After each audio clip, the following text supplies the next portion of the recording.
Assalamualaikum warahmatullahi wabarakatuh. Saya Ivan Setosari, mahasiswa Universitas Mercu Buana, Prodi Teknik Informatika, Fakultas Ilmu Komputer. Oke, kali ini saya akan menjelaskan tentang network layer. Apa sih itu network layer? Oke, yang pertama di sini kita bahas 7 lapisan OSI layer. Nah, 7 lapisan itu ada application layer, presentation layer, session layer, transport layer, network layer, data link layer, dan SQL layer. Network layer berada di urutan kelima di antara transport layer dan data link layer. Nah, sekarang kita bahas tentang network layer. Network layer adalah layer atau lapisan yang bekerja di antara data link layer dan transport layer, tergantung pada proses yang sedang berlangsung. Network layer merupakan sistem logik yang sangat erat kaitannya dengan proses transmisi data, karena menghubungkan komputer ke dalam berbagai jaringan-jaringan yang sudah ada. MAC address juga memiliki peran penting dalam lapisan ini, bersama dengan pendefinisian dari IP address atau Internet Protocol. Oke, selanjutnya adalah fungsi dari network layer. Network layer yang merupakan lapisan kelima pada keseluruhan sistem jaringan OSI layer memiliki beberapa fungsi dalam jaringan komputer. Berikut ini adalah beberapa fungsi dari network layer. Yang pertama adalah menentukan tujuan data pada sebuah jaringan. Sebuah data dan juga paket data tentu saja memiliki tujuan. Tujuan dari paket data tersebut adalah komputer lainnya yang juga sudah terhubung ke dalam jaringan. Untuk dapat menentukan komputer mana yang akan ditransmisikan paket datanya, maka network layer memiliki peran yang sangat penting.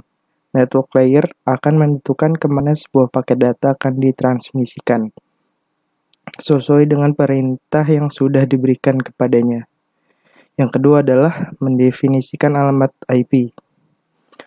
Untuk dapat menentukan komputer mana yang akan menjadi tujuan dan juga menerima paket data yang akan ditransmisikan, maka network layer kemudian akan mendefinisikan masing-masing alamat IP atau IP address. IP address merupakan sebuah alamat unik yang dimiliki oleh setiap komputer yang terhubung ke dalam suatu jaringan komputer. Dengan begitu, nantinya network layer akan lebih mudah menentukan tujuan dari paket data yang akan dikirimkan olehnya. IP address ini akan secara otomatis didefinisikan dan dicari oleh network layer sebagai alamat tujuan paket data tersebut. Dan yang ketiga, membuat header paket-paket data yang ada. Header diibaratkan seperti judul pada paket data. Dengan adanya header, paket data yang merupakan bagian atau fragmen dari sebuah data akan memiliki header tersendiri dan tidak akan terpecah belah. Dengan adanya header ini, maka setiap paket data akan memiliki header yang sama. Sehingga ketika nantinya paket data akan disatukan kembali menjadi sebuah data yang utuh, paket data tersebut dapat disatukan kembali dengan mudah dan bisa terdeteksi apabila ada paket yang hilang ataupun mengalami kerusakan. Dan yang terakhir atau yang keempat, melakukan proses routing. Proses routing merupakan proses pemberian rute dari sebuah paket data. Selain membantu mendefinisikan IP address, network layer juga memiliki fungsi yang sangat penting untuk meneruskan paket data yang sudah ada menuju penerimanya melalui rute-rute tertentu. Namun, rute-rute tersebut sudah terlebih dahulu didefinisikan melalui apa yang kita kenal dengan namanya table routing. Dengan demikian, tiap paket data akan dikirimkan ke alamat yang sudah didefinisikan sebelumnya, sehingga dapat mencegah terjadinya salah alamat. Selanjutnya adalah IP encapsulation. IP encapsulates the transport layer atau layer tepat di atas layer jaringan atau data lainnya dengan menambahkan header IP Header IP digunakan untuk mengirimkan paket ke host tujuan. Proses enkapsulasi data lapis demi lapis memungkinkan layanan di berbagai lapisan untuk berkembang dan berkembang tanpa mempengaruhi lapisan lainnya. Ini berarti segmen lapisan transport dapat dengan mudah dikemas oleh IPv4 dan IPv6 atau dengan protokol baru yang mungkin dikembangkan ke depannya. Characteristic of IP. IP dirancang sebagai protokol dengan overhead rendah. Ini hanya menyediakan fungsi-fungsi yang diperlukan untuk mengirimkan paket dari sumber ke tujuan melalui sistem jaringan yang saling berhubungan. Protokol tidak dirancang untuk melacak dan mengelola aliran paket. Fungsi-fungsi ini, jika diperlukan, dilakukan oleh protokol lain pada layer lain, terutama TCP pada layer 4. Ini adalah karakteristik dasar IP. Yang pertama adalah connectionless atau koneksi. Tidak ada koneksi dengan tujuan yang dibuat sebelum mengirim paket data. Yang kedua, best effort atau upaya terbaik. IP secara inherent tidak dapat diandalkan karena pengiriman paket tidak dijamin. Dan yang ketiga adalah media independen. Pengoperasian tidak tergantung pada medium. Contoh, tembaga, serat, optik, atau nirkabel yang membawa data. Yang pertama, kita akan membahas connectionless. IP tanpa koneksi artinya tidak ada koneksi end-to-end, khususnya dibuat oleh IP sebelum data dikirim. Komunikasi tanpa sambungan secara konseptual mirip dengan pengiriman surat kepada seseorang tanpa memberitahu penerimanya sebelumnya. IP tidak memerlukan pertukaran informasi kontrol awal untuk membuat koneksi ujung ke ujung sebelum paket diteruskan. Yang kedua adalah best effort. IP juga tidak memerlukan bidang tambahan di header untuk mempertahankan koneksi yang sudah ada. Proses ini sangat mengurangi overhead IP. Namun, tanpa koneksi end-to-end yang ditetapkan sebelumnya, pengirim tidak mengetahui apakah perangkat tujuan hadir dan berfungsi saat mengirim paket. Mereka juga tidak mengetahui apakah tujuan menerima paket atau jika perangkat tujuan dapat mengakses dan membaca paket. Sebagai protokol lapisan jaringan yang tidak dapat diandalkan, IP tidak menjamin bahwa semua paket yang dikirim atau akan diterima. Protokol lain mengelola proses pelacakan paket dan memastikan pengiriman. Ya, ini adalah contoh dari best efforts.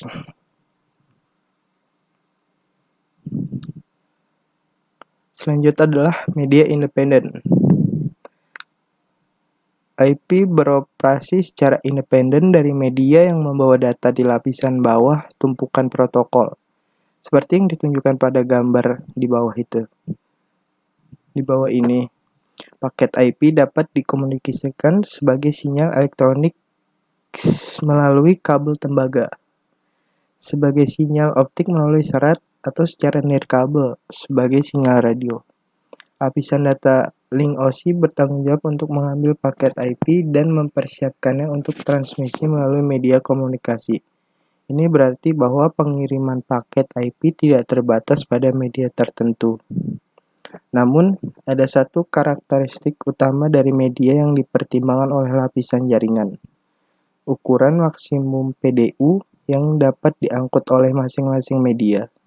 Karakteristik ini disebut sebagai unit transmisi maksimum atau MTU. Bagian dari komunikasi kontrol antara lapisan data link dan lapisan jaringan adalah pembentukan ukuran maksimum untuk paket. Lapisan tautan data meneruskan nilai MTU ke lapisan jaringan. Lapisan jaringan kemudian menentukan beberapa besarnya paket. Oke, selanjutnya kita akan bahas tentang IP4 packet header. IP4 adalah salah satu protokol komunikasi lapisan jaringan utama.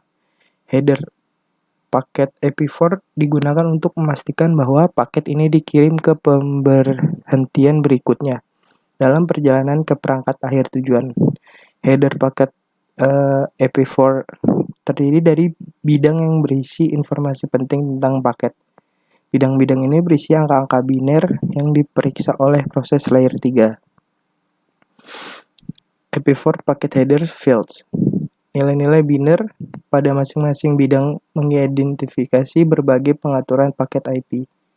Diagram tajuk protokol yang dibaca dari kiri ke kanan dan dari atas ke bawah, menyediakan visual untuk merujuk ketika membahas bidang protokol.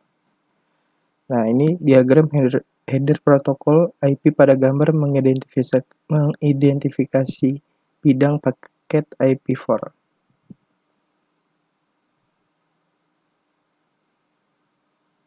Oke, selanjutnya IPv4 packet header fields.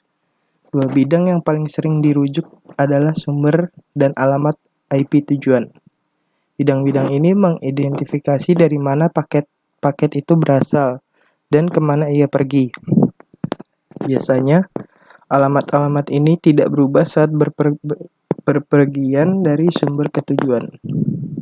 Bidang internet header length atau IHL, total length, dan header checksum digunakan untuk mengidentifikasi dan memvalidasi paket.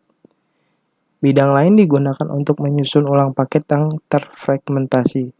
Secara khusus, paket IPv4 versi 4 menggunakan bidang identifikasi, bendera, dan offset fragment untuk melacak fragment.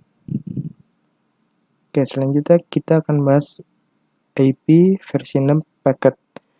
IP versi 6 atau Internet Protocol versi 6 adalah sebuah protokol internet yang digunakan untuk melakukan pengelamatan dan routing paket data antar perangkat-perangkat di dalam jaringan berbasis TCP/IP. IP versi 6 ini merupakan generasi terbaru yang sebelumnya adalah IP versi 4. Protokol internet ini dikembangkan oleh IETF atau Internet Engineering Task Force.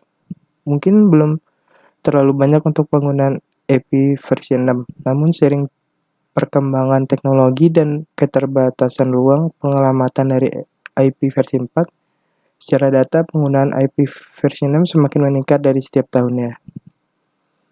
Selanjutnya kita akan bahas perbedaan IP versi 6 dan IP versi 4. Secara sederhananya, perbedaan dengan IP versi 4 diantara adalah yang pertama, tidak ada subnet mask.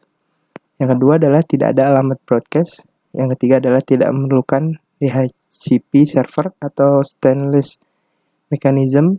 Host or client dapat melakukan konfigurasi otomatis IP versi 6 address dan gateway dengan melakukan soliciting or obtain dari router melalui RS atau router solicitation dan RA atau router advertisement. Selanjutnya adalah dapat menggunakan MAC address dari perangkat host untuk mendefinisikan host interface ID. Dan selanjutnya adalah tidak memerlukan NAT atau end-to-end communication. Selanjutnya kita IPv versi 6 paket header. Selain mekanisme pengelamatan yang berbeda antara IP versi 4 dan IP versi 6 juga memiliki perbedaan pada paket header. Perbedaan adalah jumlah dari basic header pada paket data. Untuk IP versi 4 terdapat 10 basic header field, sedangkan pada IP versi 6 terdapat 6 basic header field. Nah, ini gambar perbedaannya ada di bawah ini. Selanjutnya kita membahas tentang host forwarding decision. Peran lain dari lapisan jaringan adalah untuk mengarahkan paket antar host. Host dapat mengirim paket ke yang berikut. Yang pertama adalah itself atau sendiri. Host dapat melakukan ping sendiri dengan mengirim paket ke alamat IP versi 4 yang disebut sebagai antarmuka loopback. Pinging antarmuka loopback menguji stack protokol TCP/IP pada host. Yang kedua adalah localhost atau host lokal. Ini adalah host tujuan yang berada di jaringan lokal yang sama dengan host pengirim. Host sumber dan tujuan berbagi alamat jaringan yang sama. Yang ketiga adalah remote host atau host jarak jauh. Ini adalah host tujuan di jaringan jarak jauh. Host sumber dan tujuan tidak berbagi alamat jaringan yang sama. Oke, selanjutnya kita akan membahas default gateway. Gateway default adalah perangkat jaringan. Contohnya router atau scalar layer 3 yang dapat merutekan lalu lintas ke jaringan lain. Jika Anda menggunakan analogi bahwa jaringan seperti sebuah ruangan, maka gateway default adalah seperti pintu. Jika Anda ingin pergi ke kamar atau jaringan lain, Anda perlu menemukan pintu. Pada jaringan gateway default biasanya adalah router dengan fitur-fitur berikut. Yang pertama, memiliki alamat IP lokal dalam kisaran alamat yang sama dengan host lain di jaringan lokal. Yang kedua, dapat menerima data ke jaringan lokal dan meneruskan data dari jaringan lokal. Yang ketiga adalah rute lalu lintas ke jaringan lain. Gateway default diperlukan untuk mengirim lalu lintas keluar jaringan lokal. Lalu lintas tidak dapat diteruskan di luar jaringan lokal jika tidak ada gateway default. Alamat gateway default tidak dikonfigurasi atau gateway default turun. Selanjutnya adalah router packet forwarding decision atau keputusan penerusan paket router. Nah, apa yang terjadi ketika sebuah paket tiba di antarmuka router? Router akan memeriksa alamat IP tujuan paket dan mencari tabel peruteannya untuk menentukan di mana akan meneruskan paket. Tabel perutean berisi daftar semua alamat jaringan yang diketahui atau awalan dan tempat untuk meneruskan paket. Entry-entry ini dikenal sebagai entry rute atau rute. Router akan meneruskan paket menggunakan entry rute pencocokan terbaik atau terpanjang. Nah, ini gambar ini adalah gambaran dari router packet forwarding decision. Oke, kita lanjut. Selanjutnya adalah IP router routing table. Tabel perutean router berisi entry rute jaringan yang mencantumkan semua tujuan jaringan yang mungkin diketahui. Tabel peruteannya menyimpan 3 jenis entry rute. Yang pertama adalah directly connected networks atau jaringan yang terhubung langsung. Entry rute jaringan. Ini adalah antarmuka router yang aktif. Router menambahkan rute yang terhubung langsung ketika antarmuka dikonfigurasi dengan alamat IP dan diaktifkan. Setiap antarmuka router terhubung ke segmen jaringan yang berbeda. Yang kedua adalah remote networks atau jaringan jarak jauh. Entry rute jaringan ini terhubung ke router lain. Router belajar tentang jaringan jarak jauh baik dengan secara eksplisit dikonfigurasi oleh administrator atau dengan bertukar informasi rute menggunakan protokol routing dinamis. Dan yang ketiga adalah default route atau rute default. Seperti host, sebagian besar router juga menyertakan entry rute default. Gateway pilihan terakhir. Rute default digunakan ketika tidak ada kecocokan yang lebih baik atau lebih lama dalam tabel routing IP. Selanjutnya adalah static routing atau rute statis. Rute statis adalah entry rute yang dikonfigurasikan secara manual. Gambar di bawah ini menunjukkan contoh rute statis yang dikonfigurasi secara manual pada router R1 atau R1. Router statis mencakup alamat jaringan jarak jauh dan alamat IP router hop berikutnya. Selanjutnya adalah dynamic routing atau rute dinamis. Protokol routing dinamis memungkinkan router untuk secara otomatis belajar tentang jarak jauh, termasuk rute default dari router lain. Router yang menggunakan protokol routing dinamis secara otomatis berbagi berbagai informasi routing dengan router lain dan mengkompensasi perubahan topologi tanpa melibatkan administrator jaringan. Jika ada perubahan dalam topologi jaringan, router membagikan informasi ini menggunakan protokol routing dinamis dan secara otomatis memperbarui tabel routing mereka. Protokol routing dinamis termasuk OSPF dan Enhanced Interior Gateway Routing Protocol atau EIGRP. Gambar tersebut menunjukkan contoh router R1 dan R2 yang secara otomatis berbagi informasi jaringan menggunakan protokol routing OSPF. Nah, ini adalah gambarnya. Oke, cukup sekian tentang penjelasan network layer dari saya. Kurang lebihnya mohon maaf. Sekian, terima kasih. Wassalamualaikum warahmatullahi wabarakatuh.